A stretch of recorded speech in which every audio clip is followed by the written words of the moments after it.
Howdy, howdy, howdy, and welcome to Thriving in the Transition, the podcast, episode 9. Yeah, I'm still doing it, and I'm not gonna stop, because I'm still truly humbled to be able to bring you this podcast, to be a part of your lives, whether you want to acknowledge it or not. I know I say this every week. That's only because I mean it. I really, really do. Your feedback, encouragement, and connection really do make it all worthwhile. Doing this, connecting with you, is truly amazing and inspirational for me, and I hope that you feel the same. So, yay me, yay you, and yay us. As we continue to grow and broaden our audience, please, please, please, give us a 5-star rating. Follow us, subscribe, add positive comments, like us, or give us a thumbs up. You know, whatever that vehicle is in whatever platform that you're utilizing.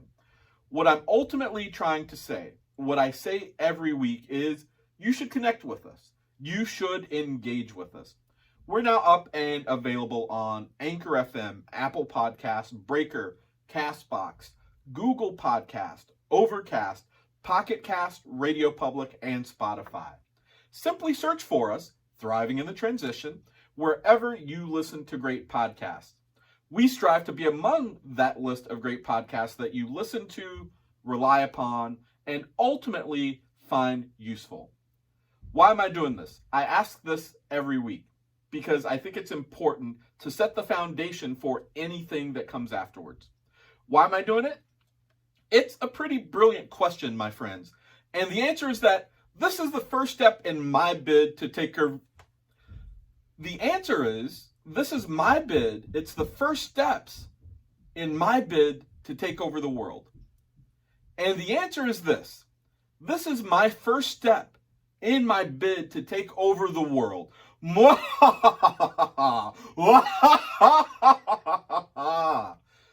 Okay, not really. Well, a little bit, just a little bit, but as you can tell, I need to work on my world leader laugh. No matter how this thing works out, no matter how my taking over the world happens, I promise to be a benevolent overlord to my loyal subjects on planet Earth. So there, you now have it in recording, so I have to keep my word. The truth is that I simply want to practice what I preach. I absolutely believe that part of my purpose in this life is to connect with others, to bring people together.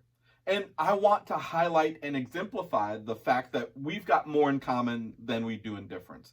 Yes, absolutely, the differences are much easier to identify. But discovering and appreciating those commonalities, that's so much more fun. That's so much more fulfilling. That's what makes us people. So yeah, that's partly why I'm doing this. The other part, or the rest of the story, as to why I'm doing this, is I want to shine a light on those slightly enigmatic, charismatic, and inspirational people among us, because they are absolutely among us, and they can go overlooked. I want to share their stories about thriving in and during transitions. That theory being that hearing about other people succeed, that'll give anyone that may be stuck. The theory being that hearing about other people succeed will give anyone that may be struggling the motivation or encouragement to continue and thrive in their own respective transitions. And today is absolutely no exception to that. Today, I've got the pleasure of introducing you to one of the most awesome and powerful people that I know, Laurie Lindsay Mulligan. You'll be able to tell immediately why I asked her to be a guest. And she's really going to share her story, her experiences, her insights, and most importantly, her courage. She would never say it this way, but that's absolutely what you're going to hear. And you'll know what I'm talking about when we get there. You know what? Let's just go ahead and get into this conversation. And the whole thing is based on self-care and Laurie's own personal story. And we'll bring that to you right after this little break.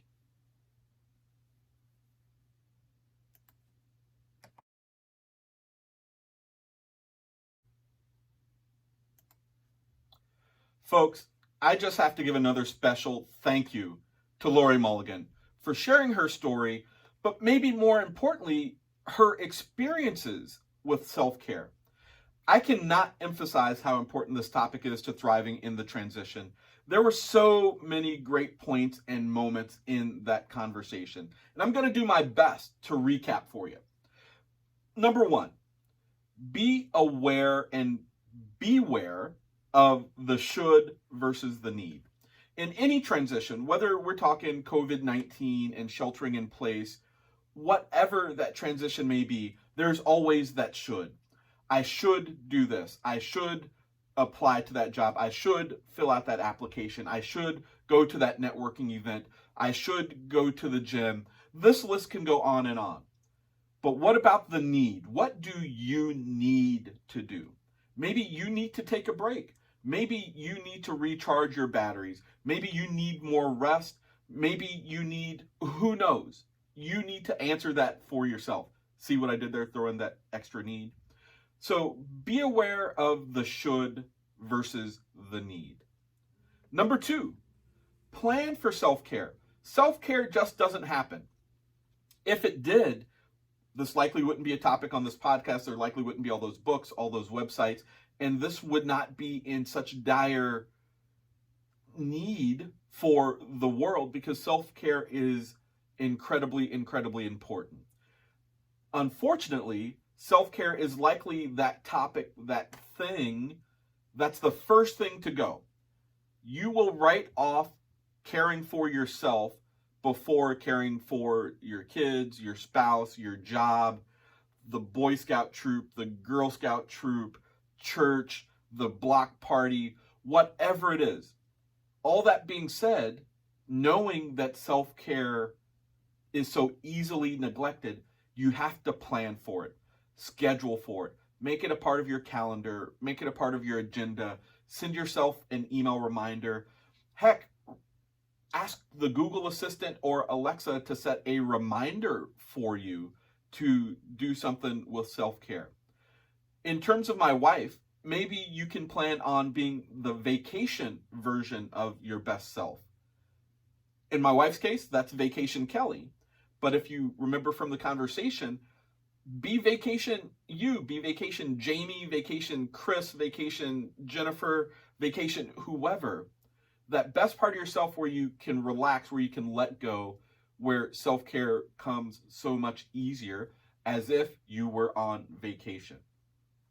Number three, discover your identity. I know that's a big one. It is huge, but is so critical to thriving in the transition. Because if you don't discover your identity, who are you in the transition for? Why are you transitioning? Again, leading to that ultimate goal. You can't have a goal or a destination without knowing your identity. Is that wrapped up in that job that you love for the past 23 years? Then you are simply that employee that's fulfilling that role. Maybe your identity is wrapped around your significant other. Then your identity is simply wrapped up in being the other person in that relationship. Maybe your identity is wrapped up in your children. Then you are simply parent, right? All of these things exclude you and who you are from the equation. And my assertion, my advice, my opinion is that you cannot ignore yourself. That leads to a slippery slope. That leads to a slippery slope where you no longer take care of yourself, where self-care is the least important thing in your world. You have to know that identity. You have to know who you are, what you want. You need to be able to distinguish you from your titles, from your roles, from your responsibilities. Number four, you can't inspire people if you're not inspired. To me, this was one of the best parts of the conversation with Laurie, because many of us really do want to inspire others, to set good examples for peers, coworkers, family, the rest of the world whomever that may be, but you can't do that if you're not firing on all cylinders, if you're not inspired, if you're not passionate, if you're not happy. And I gave you a variety of words there because maybe inspired doesn't ring true for you. Maybe your word is happy. Maybe your word is motivational. Maybe your word is authentic. Whatever it is, you can't be that for others if you're not that yourself, if you cannot experience that yourself. One thing that I love about social media, the internet, and memes, other than all the cat videos, those are completely amazing. But I'm getting sidetracked. One of the things that I love are memes. Now, many times memes can be mean. They can be negative. They poke fun at others. Comes with the territory. It's human nature. It's that other side. It's that other category of memes that I like. The motivational, the encouraging, the thought-provoking. They're out there too. And those are some of the ones that I like to put into the world. One of my favorite ones, you can't be what you can't see. You can't be what you can't see. If you don't know what inspiration feels like, there's no way you can reflect that back to the world. If you don't know what love looks like, there's no way you can reflect that back to the world. If you don't know what empathy looks like or feels like or sounds like, there's no way you can be empathetic towards others. You get where I'm going? You can't inspire people if you're not inspired. Again, where self-care is so vastly important. You have to have that thing, that word for yourself before you can do it for other folks. It's kind of like that safety talk right before takeoff, where the flight attendant shows you how the seatbelt works and you lift the metal flap and the buckle slides out and blah, blah, blah. And then they get to, if you lose cabin pressure, oxygen masks will fall from the cabin, from the ceiling. They may not inflate, although oxygen is flowing. Now, here's the good part. Secure your own mask before you attempt to help anyone else. Secure your own mask before you attempt to help anyone else. You can't be what you can't see. You can't inspire people if you're not inspired. You can't presume to help someone else with their oxygen mask if your oxygen mask isn't on. All right, I beat that one up. I'll get off the soapbox. Number 5, if you lost count, and you may have because I spent a lot of time on 4. Number 5, find calm and keep your chin up. Literally and figuratively. Find calm. Stay calm does not work for folks, especially if they've got anxiety or depression or something else going on. In fact, telling someone with that swirl of things going on in their head to stay calm may make things even worse, because now they've been doing something wrong this whole time, and it just snowballs. You heard that from Laurie. And again, her courage in sharing that. So find calm, whatever it is for you. And I'm not going to give you a list or suggestions because that's going to be very, very individualized. So find calm for you. The thing I will pontificate on is keeping your chin up. This one I loved. When she said, sit up straight and lift your chin, I did. And I hope you do that right now. I've been talking for a while. You listen to that interview. Sit up. Lift up your chin. Take some deep breaths. I love that bit of advice from Laurie. Yes, there's the general meaning of keep your chin up. Stay at it. Stay encouraged. Stay positive. Keep going. Hang in there. You'll get through this. You can do it. That's brilliant. Yes, you need that bit of encouragement. You absolutely do. It's the physical part that many of us miss. As we walk around right now with N95 masks on, surgical masks, bandanas, finally that buy one get 4 free face shield thing from Facebook comes into play if you bought it. And yeah, I did buy those, so I've got 5 of those, so I've got the hookup if you need a mask. But anyway, as people walk around with whatever mask they have on, their heads are still down. Their heads are still in their phone. So if you were to walk in a big cloud of COVID bacteria, you wouldn't know if you were doing that or not anyway. because your head is down. Look up. It is people that look up that have the most and best observations. Those are the people that always seem to find the random $5 bill blown across the street. It's those people that will grab the back of your shirt and step you from walking into traffic because they've got better perspective. That's the power of keeping your chin up physically.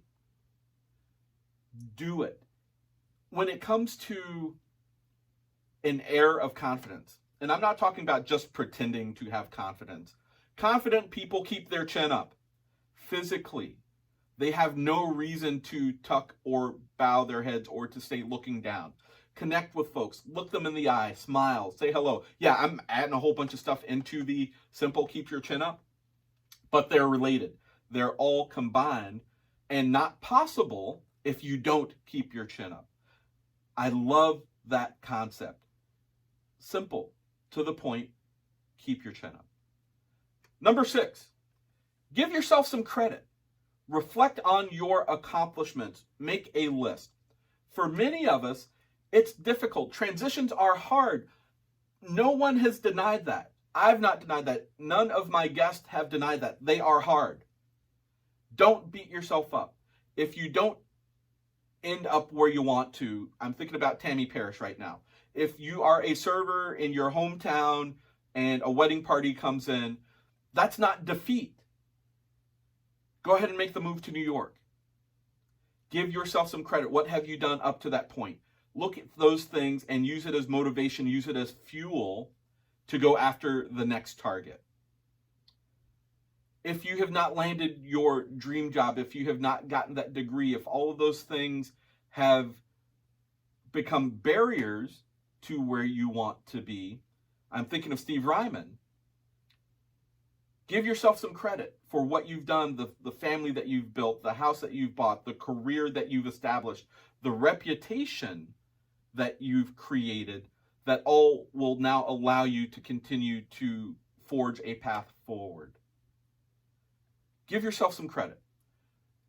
And Laurie said you may need to make 2 or 3 lists of your accomplishments, because likely the first time you go through, you're going to downplay some things. You're going to want to withhold. You're going to withdraw. So go back through and then things will start to link together. Oh, that's right. I did that and I did that, which led to this thing over here. Brag on yourself. Use it as fuel. Give yourself some credit. Number 7, seek the help you need. Again, linking back to number 1, the should versus the need, seek help. I need help. Arguably 3 of the most difficult words to say in the English language because so many of us don't want to admit it. That means that we can't do it on our own. That means that we are not as great or even as good as we thought we were. That we cannot do it alone.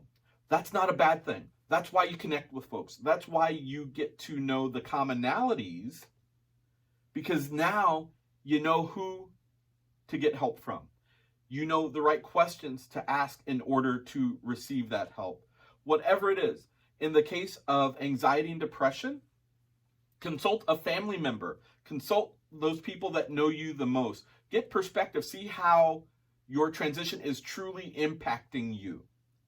If you don't take control, the transition will take control of you, and you could end up someplace that you don't want to be. The transition is going to happen whether you're on board or not. The difference is being at the reins of the transition or being drugged behind that transition. Seek the help you need. If that includes a medical professional, so be it. Have the discussion with your doctor.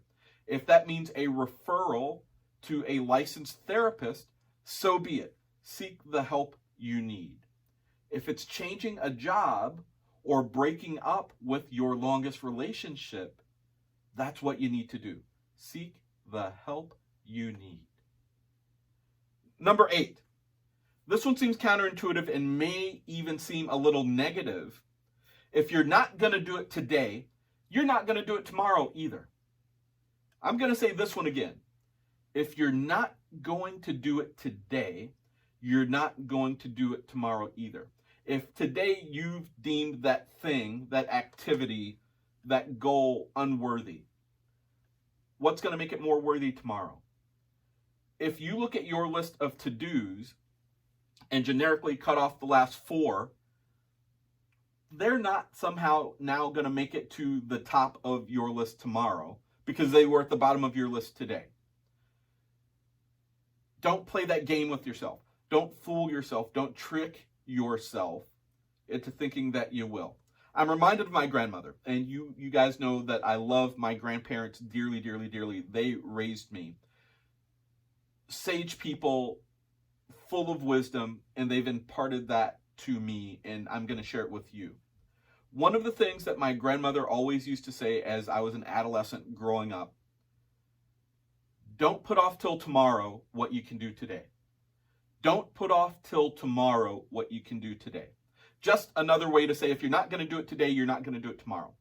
The point, if you can do it today, do it today. We don't know what tomorrow holds. We may not make it until tomorrow. My intent not to be depressing or scary or negative or dark, just being real. Tomorrow is not promised. All you have is today. That's why you have to be present. That's why you can't get robbed by those twins that we talked about with Steve Ryman. Fear, regret, expectation, and I don't remember the twins' name from that poem, but you can't look back at things. You can't only look forward at things. You have to be present. You have to be in the now. You have to be in the moment. Realize, admit, if you're not going to do it today, that you're not going to do it tomorrow. Then make time to do it today. This thing was additive, right? If you follow all the tips, the pointers, the recommendations up to this point, you get this one. So just do it. You know safety's at risk when you stop making action, when you stop having that forward momentum, when you stop getting results. That's why in that moment, in that time, you need to do something, anything. And it's likely that thing that you're willing to say, oh, I'll just do it tomorrow. No, you won't. So do it right now. Do it today. In fact, my challenge, mid-recap list, what can you do right now to move a step closer to your goals during your transition? What's that thing that you can do right now? Maybe it's sending an IM, maybe it's sending a text, maybe it's sending an email, filling out an application, reading a book, returning a phone call. Do it. I guarantee you've got something that simple. Doing that one thing will get you a step closer. Now you see that you've made progress. Now you can do something else. Number 8 was, if you're not going to do it today, you're not going to do it tomorrow. Don't play the game. Don't fool yourself. Number 9, and this dovetails nicely, do a little bit every day. You know that thing, as Laurie put it, that you're holding the door on. That thing that you're afraid of, that thing that you might be adjusting who you are to prevent from happening. You know what that thing is. The longer you hold that door closed, the more you will have to work to get it done when that door bursts open. Because we all know it's going to burst open. It's going to happen. There's this whole theory of entropy. My geeky side just hopping out right now. Entropy is the measure of the degree of disorder in a system. Things tend to lead toward disorder if there's no outside influence. Example, you just cleaned your den. And I love to say the den, and I love people that have dens. If you clean your den and do nothing to it, it will move to disorder on its own. Things will get dusty. It will become the collection spot for the kids' toys, for books, for DVDs, for CDs, if you still have CDs, for junk. It will move towards disorder unless you intervene. That's entropy. So the point, where does entropy tie in with do a little bit every day? That den that you just cleaned, yes, you can let it sit and revel that, hey, I just did this thing. Now I'm not going to touch it for 6 months. At the end of that 6-month period, the work that you have to put in to get that den cleaned up, to restore that system to a state of order will be uncanny. It will blow your mind. But if you do a little bit every day, guess what? The den stays clean. The system stays orderly. You hold entropy at bay. Yeah, it still takes some effort, but a little effort every day is better than waiting the 6 months and the days and days of effort that you need to do to restore the system to order. Your transition is the same way. If you choose to do nothing, you choose to not set goals, you choose to not be aware of the should versus the need, you choose to not discover your identity, by the time you get to that point, your transition's over. You missed it. You're trying to play catch up, and it's hard, and you're struggling, and you're complaining about how to deal with transitions. So just do a little bit every day. Recap. A recap of the recap. Yes, folks, I just introduced it. The recap of the recap. Number 1, beware and be aware of the should versus the need. Plan for self-care. Plan to be the vacation version of your best self. 3, discover your identity. 4, you can't inspire people if you're not inspired. 5, find calm and keep your chin up. 6, give yourself some credit. 7, seek the help you need. 8, if you're not going to do it today, you're not going to do it tomorrow. And 9, do a little bit every day. I do want to reiterate a point that Laurie made, and she made it very subtly, but it's very, very powerful. Neither of us are medical professionals. If you think you are depressed, seek help. Again, seek the help that you need. Have the conversations. Ask the questions. Take care of you. It's okay. There's no shame. There's no stigma. There's no pressure. I promise you, if you follow any one of the tips that we discussed, you will be in a better place. You will position yourself to thrive in the transition. Folks, that brings us to the end of another episode of Thriving in the Transition, episode 9. Thanks for joining, and thanks for allowing me the opportunity to be myself.